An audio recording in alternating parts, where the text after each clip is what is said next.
उत्तराखंड को अगले 6 महीने के लिए अब एक नया मुख्यमंत्री मिल गया। पुष्कर सिंह धामी कल शाम मुख्यमंत्री पद की शपथ लेंगे। बतौर मुख्यमंत्री उनके सामने सबसे बड़ी चुनौती आने वाले विधानसभा चुनाव की है। साथ ही और भी कई मुश्किलें उनका इंतजार कर रही हैं। तो एबीपी न्यूज संवाददाता नीरज पांडे से एक्सक्लूसिव बात करते हुए पुष्कर सिंह धामी ने अपना पूरा एक्शन प्लान बताया। हमारे साथ बात करने के लिए हैं उत्तराखंड के नवनियुक्त मुख्यमंत्री पुष्कर सिंह धामी साहब। धामी साहब, पहले तो आपको एबीपी न्यूज की तरफ से बहुत बहुत बधाई। क्या उद्देश्य रहेगा, चूंकि समय बहुत कम है? धन्यवाद। देखिए, मैं सबसे पहले तो माननीय प्रधानमंत्री जी का, हमारे राष्ट्रीय नेतृत्व का, राष्ट्रीय अध्यक्ष जी का, गृह मंत्री जी का और हमारे प्रदेश के सभी कार्यकर्ताओं का, सबका मैं धन्यवाद करना चाहता हूं कि मैं एक सैनिक का पुत्र हूं, एक सिपाही का बेटा हूं और एक सिपाही के बेटे के लिए एक मेरी माँ है जिन्होंने मुझे पैदा किया, एक मेरी जन्मभूमि है और एक पार्टी मेरी माँ है जिसने मेरा विकास किया और मुझ जैसे एक सामान्य परिवार में पैदा हुए बिना किसी राजनीतिक पृष्ठभूमि के व्यक्ति को बहुत सारे संगठन में दायित्व दिए, विधायक बनाया और साथ में आज मुख्य सेवक के रूप में उत्तराखंड की जनता का सेवा करने का काम दिया है।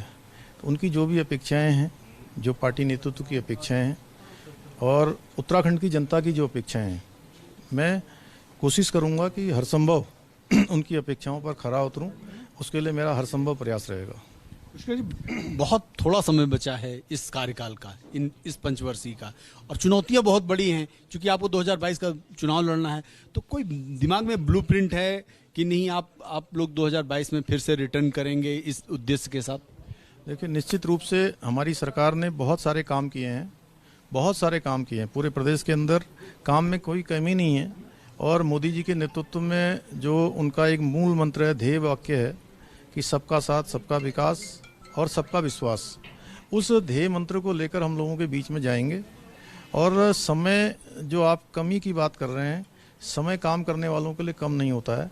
हम सरकार के रूप में नहीं बल्कि जनता के साथ, उनके साझीदार के रूप में, उनके सहयोगी के रूप में उनके बीच में जाने का प्रयास करेंगे। कांग्रेस का जवाब कैसे देंगे? क्योंकि कांग्रेस तो कहती है कि आप लोग लगातार फेल हो गए, इसलिए चेहरे लगातार बदले जा रहे हैं। देखिए, कांग्रेस के पास अपनी जो उनकी नाकामियां हैं वो बहुत सारी हैं। उनके पास कहने के लिए कोई मुद्दा नहीं है, जनता के लिए कोई मुद्दा नहीं है। वो केवल हमारी बातों पर जो है वो अपना मुद्दा बनाते हैं, जबकि उनके अंदर ही बहुत सारी लड़ाइयाँ हैं, बहुत सारे झगड़े हैं, वो सर्वविदित हैं। सर, आपको लगता नहीं है कि त्रिवेंद्र सिंह रावत, तीरथ सिंह रावत, इन दो बड़े नेताओं को ओवर रूल किया गया, फिर उसके बाद आपको मौका दिया गया, तो आपके लिए एक अपॉर्चुनिटी है करियर वाइज?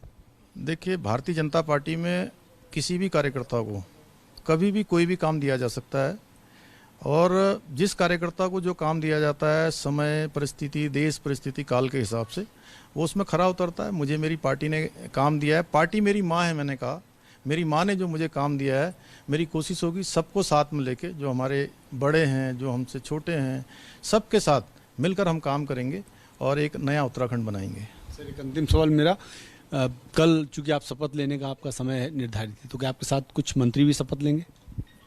देखिए, इसके बारे में अभी हम लोगों का होमवर्क चल रहा है और होमवर्क पूरा हो जाएगा तो उसी के अनुसार काम करेंगे। होमवर्क पूरा होने के बाद काम शुरू हो जाएगा? जी, निश्चित रूप से। धन्यवाद हमसे बात करने के लिए। उत्तराखंड के नवनियुक्त मुख्यमंत्री पुष्कर सिंह धामी साहब थे, जिन्होंने साफ तौर पे कहा कि चूंकि कार्यकर्ता के रूप में एक जिम्मेदारी मिली है और 2022 में उसी जिम्मेदारी के साथ वापस आएंगे। कैमरामैन मनोज के साथ नीरज पांडे, एबीपी न्यूज।